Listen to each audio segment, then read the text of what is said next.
Hormat, kemuliaan hanya bagi Yesus Raja di atas segala raja. Terima kasih buat hadirat-Mu di tengah kami Bapa. Kami siapkan hati untuk mendengar firman-Mu. Urapi hamba-Mu yang tidak ada apa-apanya. Pengurapan Roh Kudus itu yang akan membuat ibadah ini menjadi berarti. Terima kasih Tuhan. Kami buka hati bagi firman Tuhan. Yang percaya Tuhan memberkati kita. Katakan bersama. Amin, amin, amin. Silakan duduk Bapak Ibu yang terkasih. Shalom. Apa kabarnya hari ini? Luar biasa. Iya, tema firman Tuhan masih sama tentang Roh Kudus yang membakar hati setiap kita yang percaya. Saya berdoa supaya kita sampai hari ini masih terbakar. Amin. Ya, semua masih terbakar? Nggak terbakar, saya bakar juga loh. Puji Tuhan, kita sehat luar biasa ya, semua karena Tuhan. Kenapa kita membutuhkan Roh Kudus dalam hidup kita, dalam pelayanan kita, bahkan di dalam pengiringan kita kepada Tuhan sangat penting sekali Bapak Ibu. Ya, karena Roh Kudus itu adalah roh penolong, roh penghibur yang akan memberi kita kekuatan. Saya bersyukur, saya tadi malam baru landing dari Sydney, puji Tuhan. Ya, apa yang dulu Roh Kudus sampaikan ketika saya diusir dari rumah, saya di kos-kosan, cuci pakaian kotor. Ya, saya dapat suara Tuhan, Roh Kudus ngomong, satu saat ya engkau akan pergi ke bangsa-bangsa, karena bangsa-bangsa menantikan pengajaranmu, bahkan pulau-pulau menantikan. Waktu saya dapat suara itu, saya buka mata, yang saya lihat pakaian kotor. Tapi kemarin saya buka mata, benar-benar saya lihat saya ada di Sydney. Tepuk tangan buat Tuhan. Bagi yang percaya saja, yang nggak percaya nggak usah tepuk tangan. Ya, yang percaya itu akan terjadi karena Tuhan menyatakannya, Dia Tuhan yang tidak pernah berdusta. Katakan. Bapak Ibu, seperti yang kita tahu, ketika Yesus mati lalu Dia dibangkitkan. Dia dibangkitkan, Dia menampakkan diri kepada murid-muridnya. Lalu Dia berkata kepada muridnya ada banyak perkara. Salah satunya Dia berkata bahwa kamu harus menunggu kedatangan Roh Kudus. Aku akan pergi dan kamu menjadi sedih hati karena aku akan pergi. Yesus berkata sebelum Dia terangkat naik ke sorga, Dia bilang kepada murid-muridnya, saatnya akan datang, kamu akan disiksa, kamu akan dianiaya, bahkan orang-orang yang membunuh engkau akan merasa bahwa mereka berbuat bakti kepada Allahnya. Mereka berpikir dengan menganiaya kamu, membunuh kamu, mereka dapat upah di sorga. Dan Yesus berkata, masih banyak hal yang aku katakan kepadamu, tapi belum sekarang, karena engkau belum dapat menanggungnya. Tapi kalau Dia datang, yaitu penghibur, penolong itu, Roh Kudus yang akan diutus, maka ketika Dia datang, Dia akan menyampaikan banyak hal yang dari Bapa kepadamu.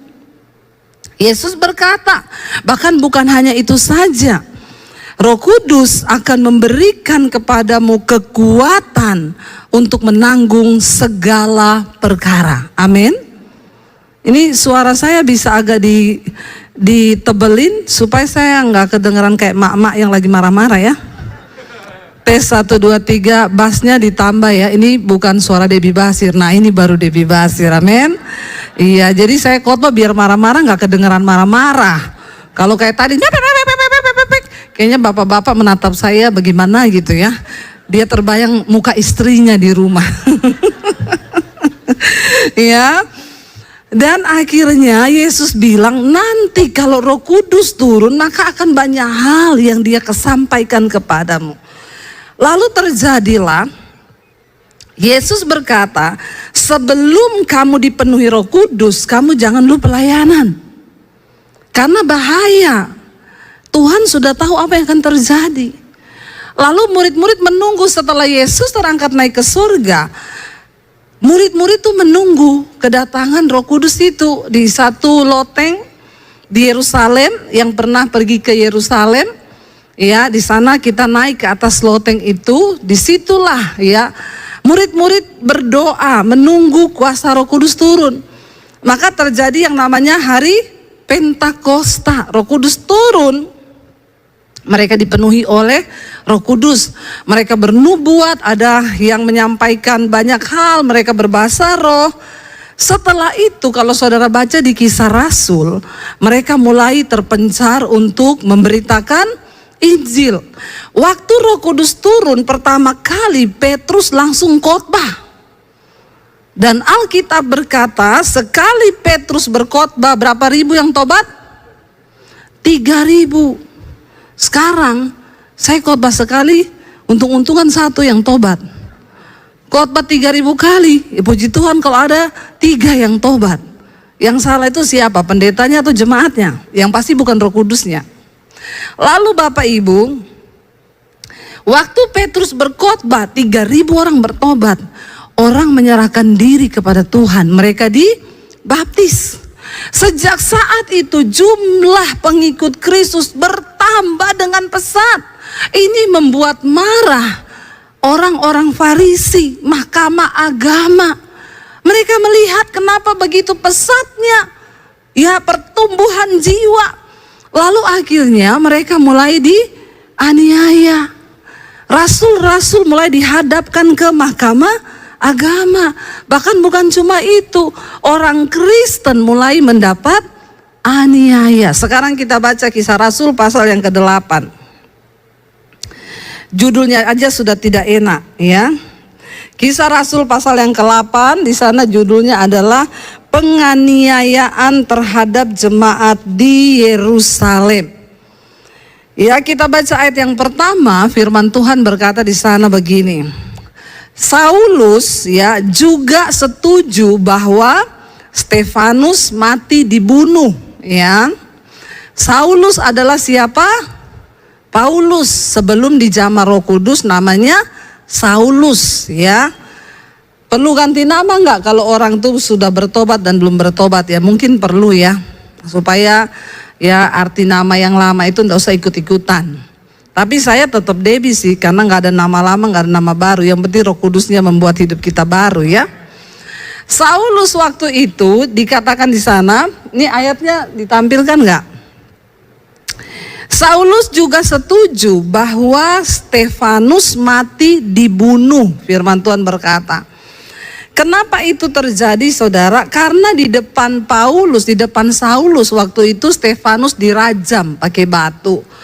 Karena Stefanus menjadi orang yang berkobar dengan Roh Kudus, lalu dia menyembuhkan orang, mendoakan orang, ya, dan banyak orang bertobat. Mereka itu terancam, orang-orang Farisi, dan mereka akhirnya melaporkan ya bahwa Stefanus ini sudah menghujat, dia bilang ya. Di kisah Rasul pasal yang ke-8 ya. Menghujat Allah, mereka berkata. Ya, bahwa Stefanus ini menghujat Allah. Sehingga mereka menyerahkan dia kepada orang banyak, lalu dia dilempari batu. Di depan Paulus dia mati. Dan dia berkata, Tuhan, kepadamu kuserahkan nyawaku, tapi jangan tanggungkan dosa mereka kepada mereka. Makanya Alkitab berkata Saulus juga setuju bahwa Stefanus mati dibunuh di depannya dia. Ayat yang berikutnya dikatakan pada waktu itu mulailah penganiayaan yang hebat ya terhadap jemaat di Yerusalem. Ya, kalau saudara ada Alkitab di handphonemu boleh buka. Nggak usah berharap di multimedia. Ya, ini jemaat Kristen sekarang memang sudah terlalu enak hidupnya. Apalagi sudah tidak ada penganiayaan. Bayangkan multimedia nggak tampil, mereka nggak baca Alkitab nih. Ampuni mereka Tuhan ya. Ya, dikatakan Bapak Ibu di sana pada waktu itu ya.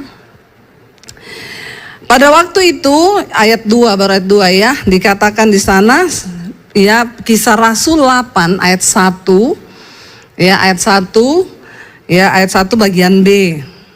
Multimedianya ini perlu kopi kayaknya. Beliin Starbucks ya.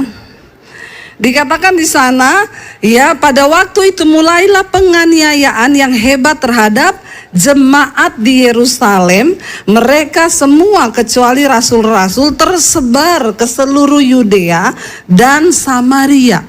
Jadi apa yang Yesus katakan di Injil Yohanes pasal 16 itu sungguh-sungguh terjadi. Kenapa Yesus bilang tunggu Roh Kudus? Karena Roh Kudus akan memberi kekuatan dan keberanian. Ya, karena kalau tanpa Roh Kudus kita nih mudah capek, mudah lelah, mudah tidak bersemangat. Orang-orang bertanya kepada saya, Bu, ibu itu ya, saya lihat ibu kayak ada sayap loh. Iya, memang. Ya, bulan Mei ini saya hanya 4 hari kali ada di Jakarta. Baru pulang dari Israel 2 minggu. Langsung saya terbang ke Semarang, ke Makassar, lalu ke Manado. Iya, bayangkan, saya makan pagi di Semarang, makan siang di Jakarta, makan malam di Makassar. Luar biasa nggak saya? Ya. Lalu saya ke Manado seminar hamba-hamba Tuhan. Lalu pulang ke sini hanya 2 hari saya terbang ke Australia. Orang bilang, ibu capek? Enggak, Bu, enggak capek. Bapak ibu saya mau bersaksi, saya ini sebenarnya lebih enak pelayanan di YouTube saja. Saya syuting tiap hari pagi malam. Saya sudah punya mimbar sendiri lewat YouTube channel saya. Saya bisa di rumah mainan sama dogi kesayangan saya. Saya kangen loh kalau pergi, ya kadang-kadang anak-anak bilang, Mami tuh lebih kangen doginya loh daripada anaknya. Iya enggak, saya kangen juga sama anak-anak saya. Lebih enak saya di rumah ngurus tanaman. Lalu saya syuting aja di studio saya pagi malam. Karena ya bukan apa-apa, sekarang puji Tuhan, Tuhan memberkati kami lewat YouTube. Ya, jadi ya sebenarnya saya nggak usah pergi-pergi kemana-mana juga sudah aman saya. Bahkan kalau pergi ke daerah itu kadang bayar tiket sendiri, ya tidak dapat PK. Sebenarnya capek nggak? Ya capek. Jujur kita melakukan sesuatu kalau dapat uang kan semangat, ya nggak? Ngaku, nggak usah pura-pura. Pendeta juga manusia, lebih semangat kalau dapat duit. Tapi kalau pelayanan ke daerah itu ya nggak dapat apa-apa, capek toh. Tapi kenapa saya tetap bersemangat? Saya tahu itu karena kuasa Roh Kudus. Makanya kita perlu Roh Kudus. Bapak Ibu, ketika Stefanus dibunuh, dia dibunuh nggak main-main loh, dirajam pakai batu. Karena dia menobatkan banyak orang dan mereka memfitnah dia bahwa dia menghujat Allah. Dirajam pakai batu, dia mati di depannya Rasul Paulus. Kalau saudara lihat ayatnya, tapi Paulus itu belum bertobat. Lalu dikatakan di sana, ya, orang-orang saleh, ayat yang kedua, menguburkan mayat Stefanus serta meratapinya dengan sangat. Lalu ayat yang ketiga, tetapi firman Tuhan berkata, ayat yang ketiga, tetapi Saulus ini Paulus sebelum dipenuhi Roh Kudus, jahat sekali, teroris dia. Tetapi Saulus berusaha apa? Membinasakan jemaat itu, dan ia apa? Memasuki rumah demi rumah dan menyeret laki-laki dan perempuan keluar dan menyerahkan mereka untuk dimasukkan ke dalam penjara. Saya mau tanya Bapak Ibu, menegangkan nggak waktu itu kekristenan? Sangat. Bayangkan mereka masuk dari rumah ke rumah, mereka seret orang Kristen, diserahkan ke dalam penjara. Hari ini kalau engkau masih ada di bangsa ini, masih dijaga oleh Tuhan, bersyukur. Makanya jangan pernah berhenti berdoa. Doakan bangsa ini, bawa terus bangsa ini di hadapan Tuhan, supaya tetap di dalam jalan kebenaran. Supaya ada orang-orang yang takut akan Tuhan yang berdiri di atas bangsa kita. Pada zaman itu, Bapak Ibu lihat di sini, Rasul Paulus masuk dari rumah ke rumah dan pasti dengan teman-temannya. Dia menyeret orang Kristen. Hari ini kita bersyukur loh, kita tidak mengalami yang seperti itu. Ya, makanya jangan terlalu alay lebay, amin. Saya ini menghadapi masalah rumah tangga, Bu. Saya mau bunuh diri. Nggak usah bunuh diri, nanti mati sendiri kau. Iya enggak? Saya jawab gitu kalau ada orang alay begitu. Saya terlibat utang, Bu. Saya pengen mati bunuh diri. Nggak usah bunuh diri, bentar lagi juga kau mati. Baru hadapi masalah yang begitu, udah mau mati bunuh diri. Belum dianiaya, belum. Tapi memang bahaya kekristenan itu tanpa aniaya itu nggak tumbuh. Ya, saya melihat orang-orang hidup dalam kenyamanan. Ya, hari ini terlalu nyaman, kerjaannya main handphone. Ya, makanya banyak hal-hal terjadi. Tingkat perceraian 2022 di Indonesia tembus 500.000 kasus perceraian. Kenapa? Penyebab yang pertama selingkuh, yang kedua ekonomi keluarga. Kenapa terjadi perselingkuhan? Terlalu nyaman, tiap hari kerjaannya main handphone, makanya ketemu mantan-mantan berkeliaran di dunia maya. Tapi di sini tidak ada, nggak ada yang ngaku bertobat. Lihat, kenyamanan bikin orang hancur akhirnya.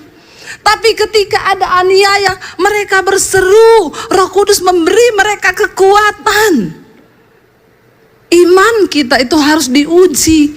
Maaf, kekuatan iman orang yang dipenuhi Roh Kudus itu nggak ditentukan dengan rajinnya dia ke gereja saja, dengan gayanya dia menyanyi, mau lompat-lompat, mau saudara ngapain. Kalau engkau tidak dipenuhi Roh Kudus, maka engkau tidak tahan dalam pergumulan iman. Amin.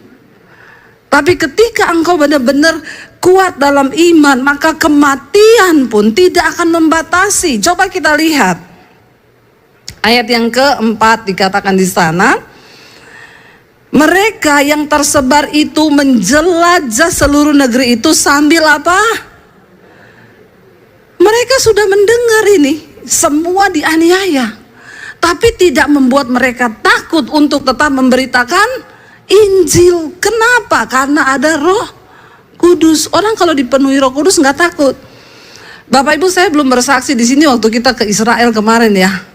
Sudah didoakan lagi sama Pak Konrad. Ya, saya itu mengalami persoalan yang bikin saya berkeringat dan berair mata. Maksudnya saya ini menyinggung supaya Ibu Gembala bawain saya tisu. Terima kasih, Bu.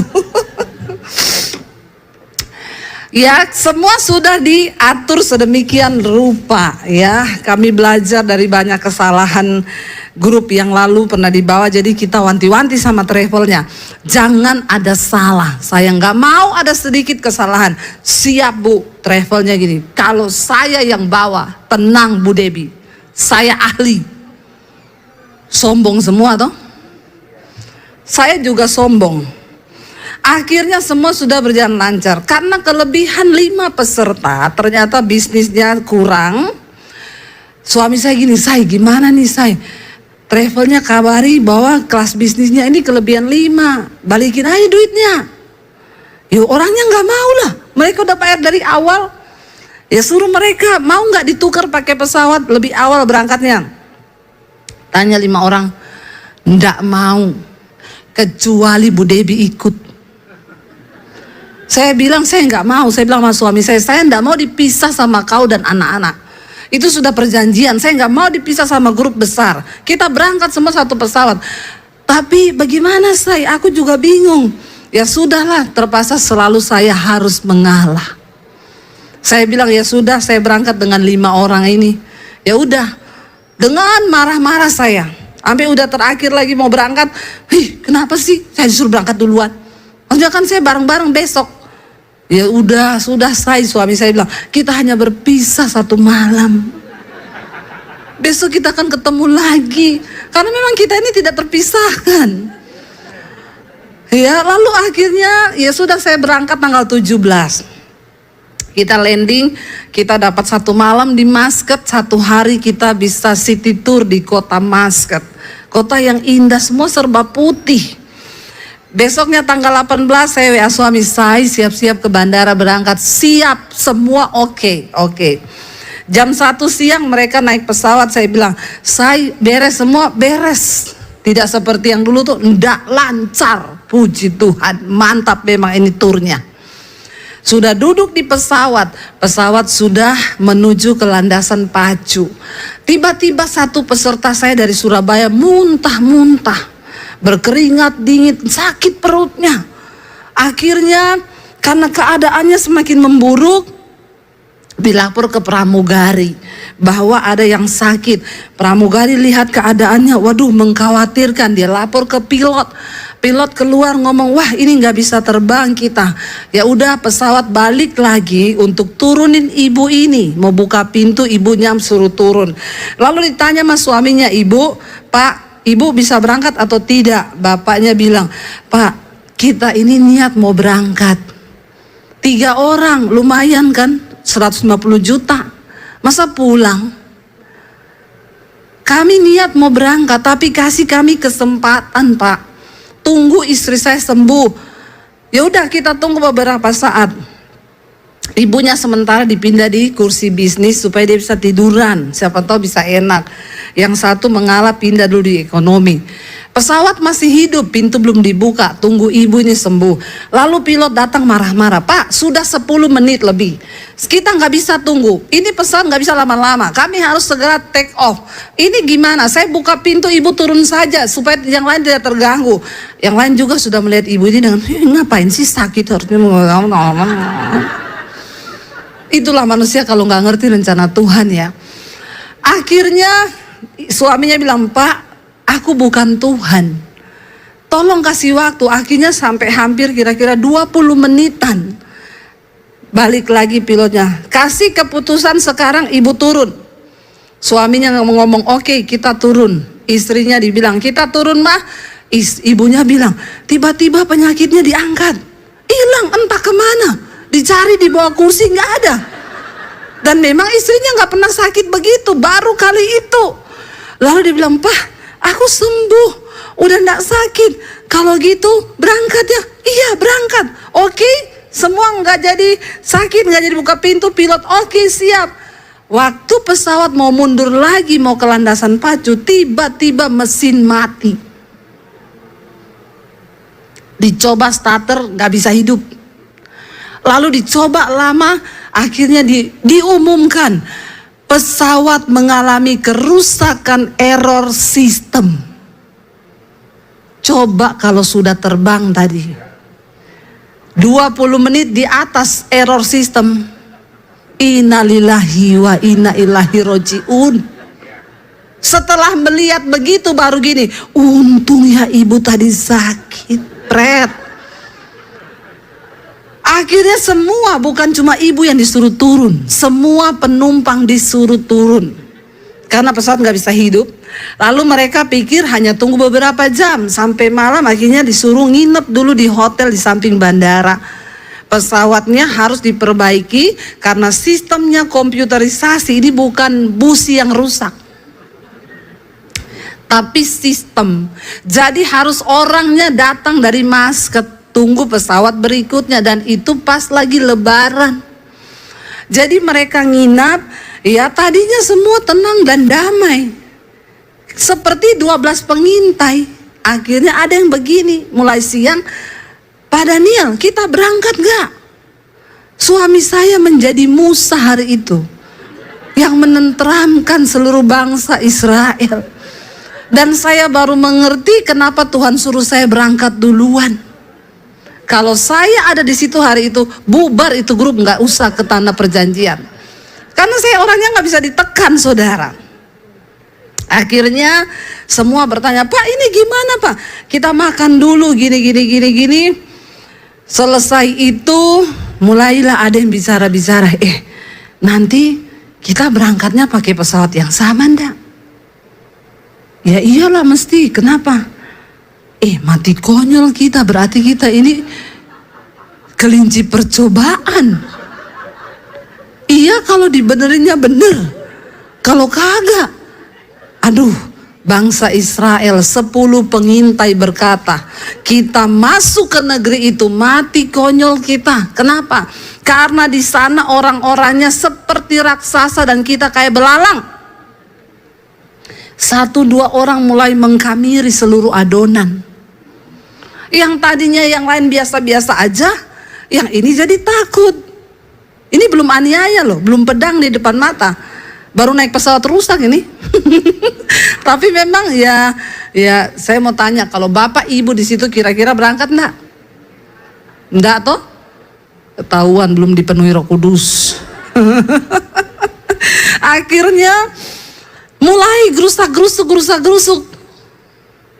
Suami saya gini, mulai sore, saya udah dapat keputusan nanti malam jadi berangkat. Tapi masalahnya ini peserta sebagian tidak mau berangkat, pakai pesawat yang sama.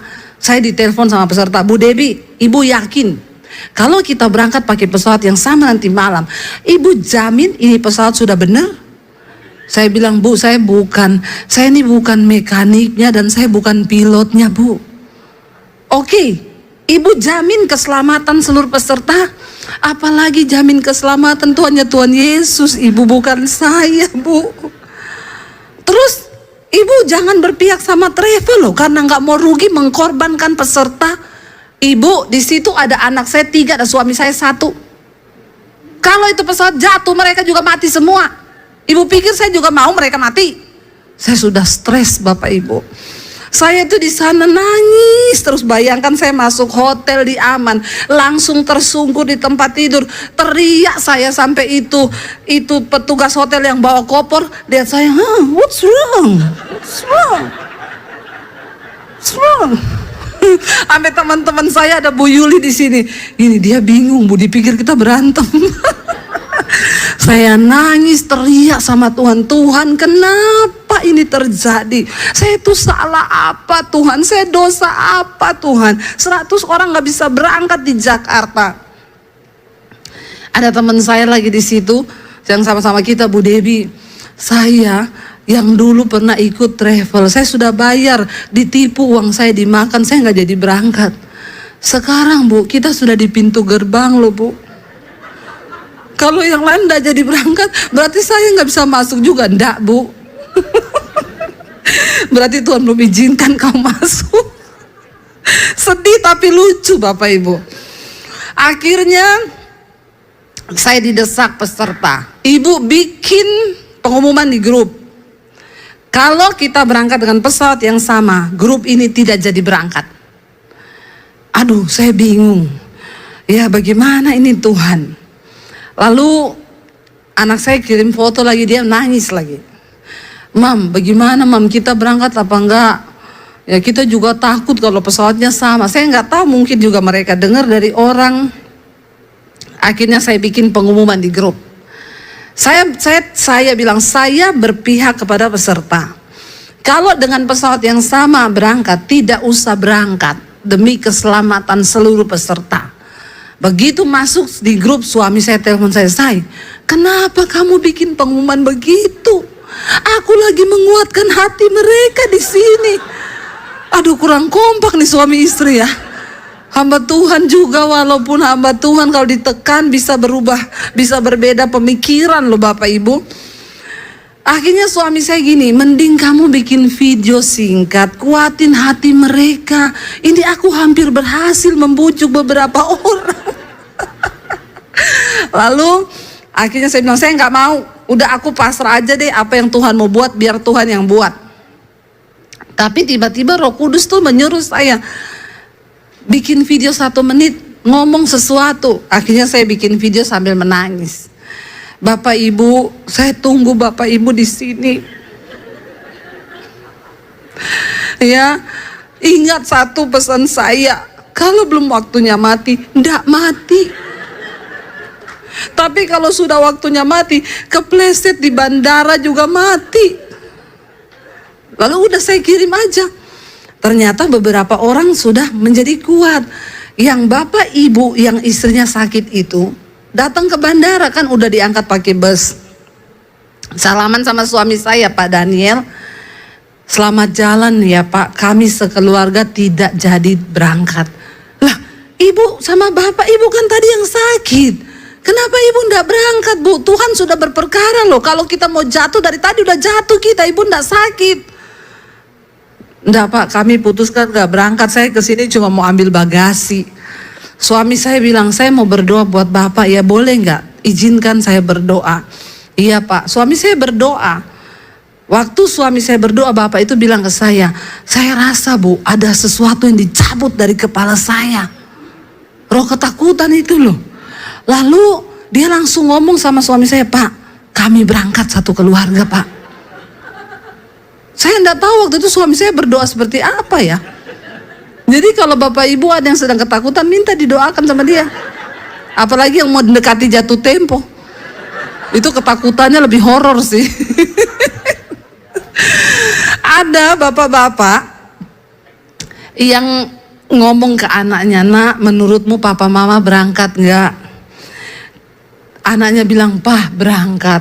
Kalau sudah niat papa mama pasti disertai Tuhan. Lalu dia bilang gini, iya, tapi kalau terjadi apa-apa sama papa mama, pesawat ini kenapa-kenapa, kamu jangan salahin Tuhan. Pokoknya tetap melayani Tuhan. Papa mama berpesan, nomor PIN ATM-nya papa sekian. Saya tanya, jadi sekarang sudah dirubah Pak? Sudah, kan gak jadi jatuh. Nggak jadi jatuh. Makanya Bapak Ibu, saya berkali-kali bilang suami istri jangan tutupi PIN ATM-mu. Kalau ada apa-apa susah loh. Lalu ya istri-istri itu banyak yang ikut nggak bawa suami. Puji Tuhan sih ibu-ibu semua lapor ke saya didukung sama suami saya Bu.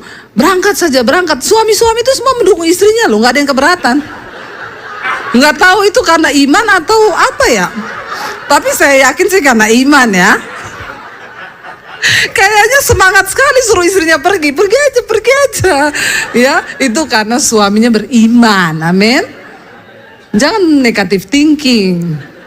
Lalu ada bapak-bapak yang di pesawat cerita sama saya gini, Bu, saya waktu pesawatnya diuji coba, akhirnya kan naik semua ke pesawat. Tapi pesawatnya diuji coba, di starter dimatiin. Jadi dia suruhin, aduh, semua tegang. Tapi saya acung jempol itu. Jadi 6 orang yang pulang Bapak Ibu, akhirnya 6 orang memilih untuk tidak berangkat. Tapi yang lainnya semua naik ke pesawat dengan siap mati. Jadi yang lain tuh puji Tuhan, saya melihat waduh imannya mereka tuh dahsyat. Mereka naik dengan siap mati. Dan itu Bapak cerita saya Bu, waktu diuji coba, saya tuh lihat-lihat jendela yang terbuka Bu. Saya mau lompat Bu. Itu kalau ada jendela terbuka, saya mau lompat, saya nggak peduli apapun yang terjadi, saya sudah mau lompat itu, saya ketakutan. Saya ini takut naik pesawat, kok yo baru sekali dapat lagi pesawat rusak. Saya bilang apa yang kau takutkan itu akan terjadi. Lalu istrinya bilang begini sama suaminya, Pak, inilah waktu yang tepat kalau kamu mau membereskan dosa. Jadi kata istrinya, kalau kamu mau pengakuan sekarang, ini waktu yang tepat.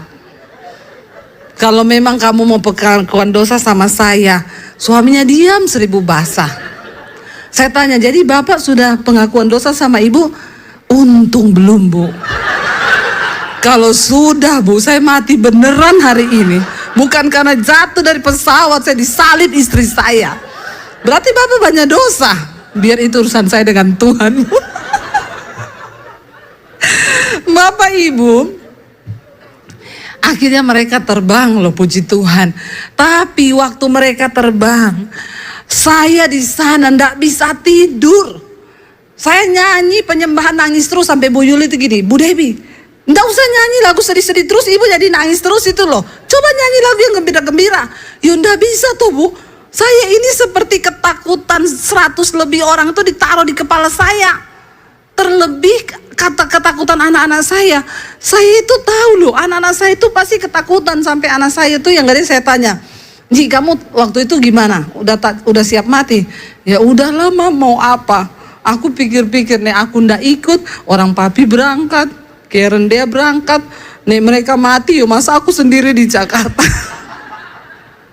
Terus dia bilang, aku udah minta ampun dosa, udah sempet mau WA teman-teman minta maaf.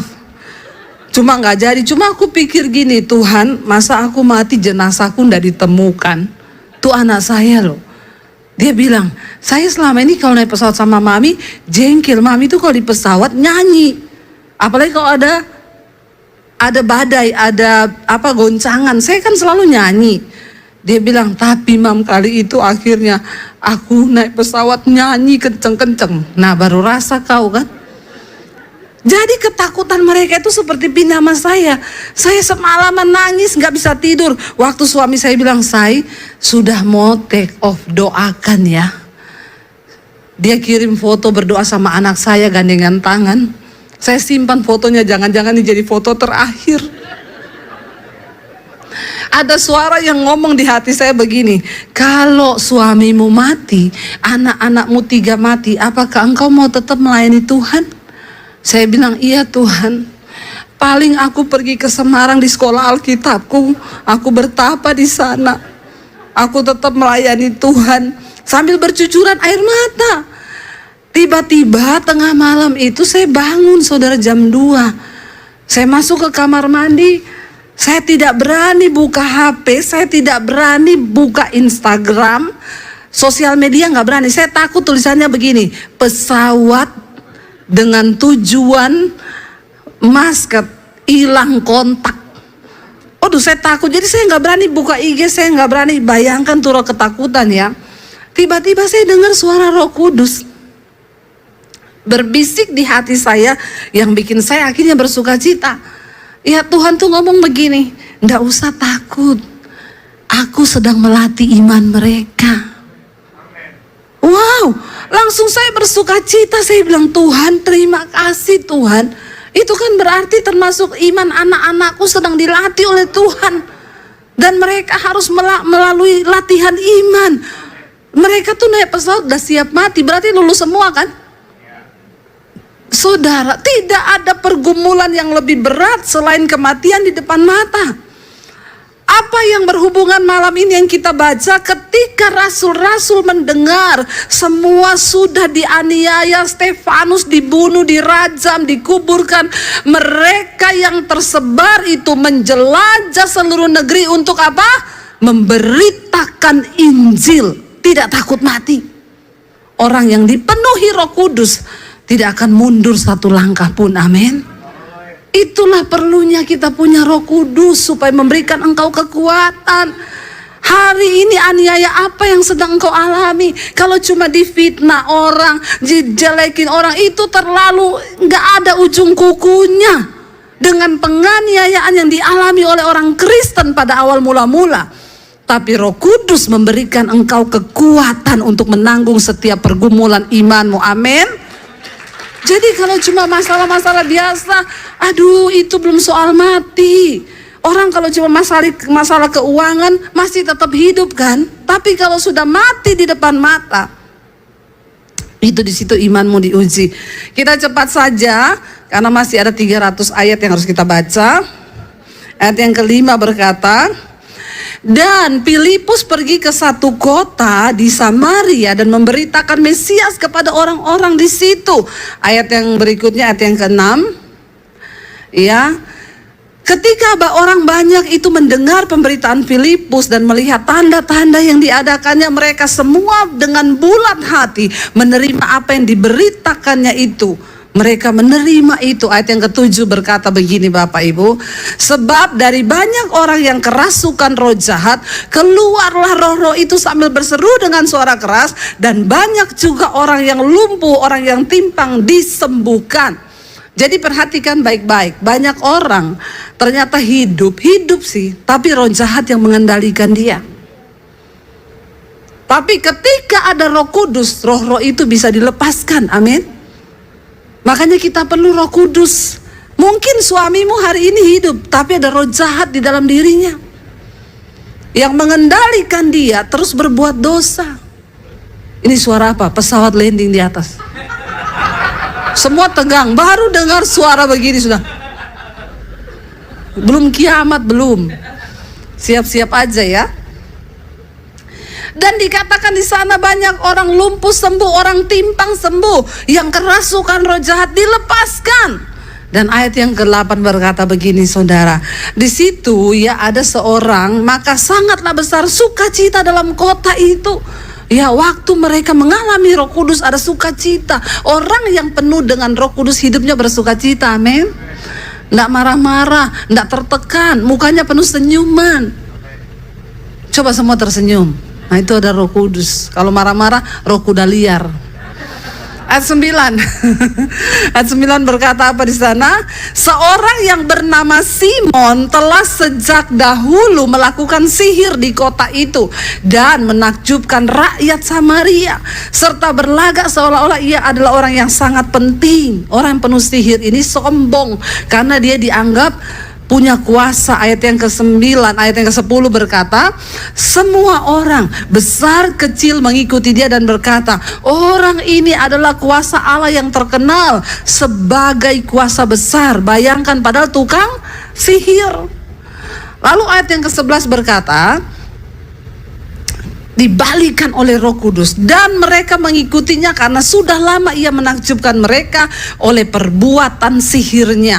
Ayat yang ke-12 berkata begini, Bapak Ibu. Ya, ayat yang ke-12, tetapi sekarang mereka percaya kepada Filipus yang memberitakan Injil tentang kerajaan Allah dan tentang nama Yesus Kristus, dan mereka memberi diri mereka dibaptis, baik laki-laki maupun perempuan. Yang tadinya mengikuti setan dianggap berkuasa, waktu Roh Kudus turun lewat pemberitaan Filipus, mereka menyerahkan diri untuk dibaptis dan percaya kepada Yesus. Orang kalau belum punya Roh Kudus, dia nggak bisa bedakan mana kuasa Tuhan, mana kuasa setan. Hati-hati Bapak Ibu. Ayat yang ke-13 berkata, yang terakhir di sana dikatakan begini, Simon sendiri juga menjadi percaya, dan sesudah dibaptis ia senantiasa bersama-sama dengan Filipus dan takjub ketika ia melihat tanda-tanda dan mujizat-mujizat yang terjadi. Ketika kita dipenuhi Roh Kudus, tidak ada satu kuasa setan yang lebih berkuasa. Saya ingat dulu ada seorang bapak, istrinya itu pemain musik, imam musik, boleh siap-siap. Istrinya itu pernah ngomong ke saya gini, Bu, coba deh sini masuk ke kamar saya. Saya diajak masuk ke kamarnya dia. Bu, suami saya itu sering santet orang.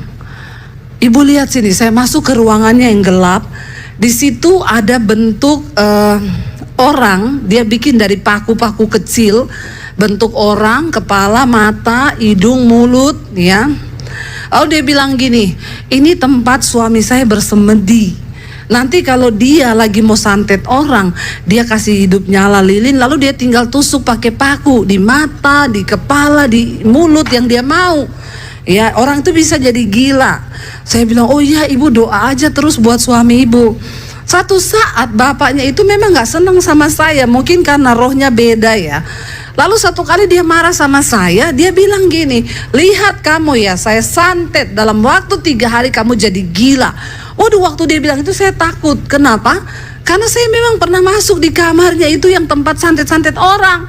Jadi saya takut. Aduh, saya pulang, saya berdoa, Tuhan, saya takut Tuhan, apa yang harus saya lakukan? Lalu Roh Kudus memberi saya sebuah pernyataan. Roh Kudus ngomong gini, ndak usah takut, kamu ambil doa puasa 3 hari, berperang, aku akan membalikan semua panah-panah api yang dipanahkan kepadamu. Saya bilang ndak usah dibalikin, ampuni aja dia. Saya doa puasa 3 hari 3 malam, bener-bener doa puasa full. Cuma 1 hari saya minum air 1 gelas. Ya, yang mau diet boleh coba turun langsung 5 kilo. Saya doa puasa, saya perangi roh itu, roh santet, roh maut. Saya sebut namanya dia, Tuhan jamah orang ini, buktikan kuasamu Roh Kudus lebih kuat daripada kuasa dia. Hari pertama belum terjadi apa-apa. Hari kedua bapak itu kerasukan di depan mata saya, kerasukan, sampai akhirnya kita berdoa.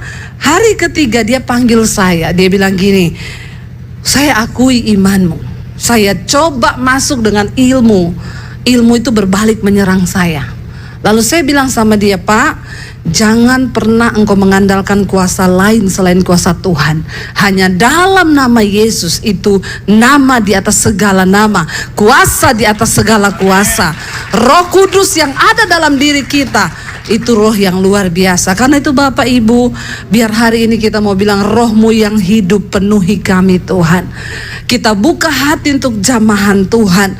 Biar hari ini kita tidak menjadi Kristen yang biasa-biasa, tapi kita menjadi orang yang dipenuhi oleh kuasa Roh Kudus. Mari bangkit berdiri bersama, kita naikkan pujian, Roh-Mu yang hidup penuhi kami Tuhan.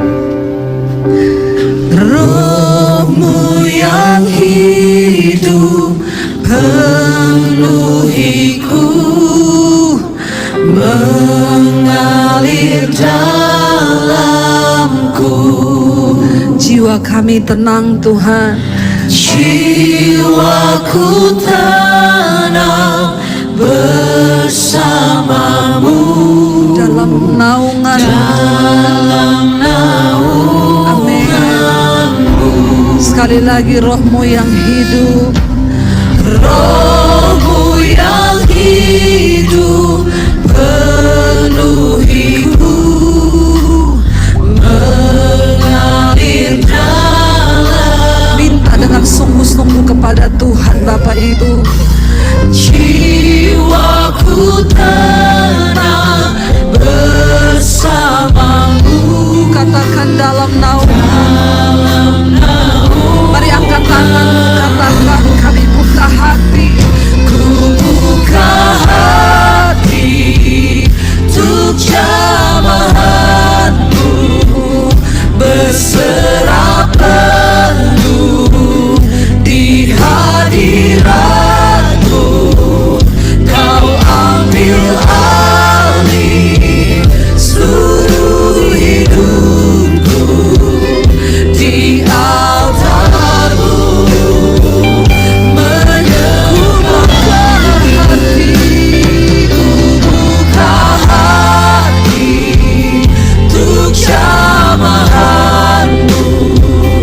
Berserah penuh di hadirat-Mu. Kau ambil alih seluruh hidupku di altar-Mu, menyembah-Mu. Tutup mata dalam hadirat Tuhan. Roh Kudus ada di tengah kita malam ini, dan Dia ingin berurusan secara pribadi dengan kita, pribadi-pribadi. Biar hari ini engkau berkata, Tuhan, biar Roh-Mu yang hidup itu penuhi kami, melepaskan setiap yang terikat dari kenajisan, percabulan, yang terikat dengan rokok, minuman keras, obat-obatan terlarang, homoseksual, lesbian. Tuhan, lepaskan perselingkuhan, semua hal yang tidak berkenan di hadapan Tuhan. Roh Kudus sanggup melepaskan. Firman Tuhan berkata, roh yang membangkitkan Kristus dari kematian ada di dalam diri kita Bapak Ibu. Dia sanggup melakukan segala perkara. Hari ini Dia hanya tunggu engkau berkata, kami buka hati Roh Kudus. Jamah setiap kami, lepaskan setiap kami, persiapkan kami menjadi umat yang layak untuk menyambut kedatangan Tuhan. Persiapkan gereja-Mu Tuhan, agar hidup kami berkenan di hadapan Tuhan. Angkat tanganmu, biar jemaat saja katakan, ku buka hati, ku buka hati. Buka hatimu Bapak Ibu, minta Roh Kudus menjamah. Katakan, kami berserah Tuhan, kami berserah. Engkau yang memberi kami kekuatan untuk menjalani setiap hidup ini. Ambil alih seluruh hidup kami. Biar jemaat saja lebih lagi katakan, kami buka hati Tuhan, tunggu pengakuan-Mu. Kami buka hati Roh Kudus untuk jamahan-Mu bagi setiap kami. Kami berserah penuh di dalam hadirat-Mu Tuhan.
Amin.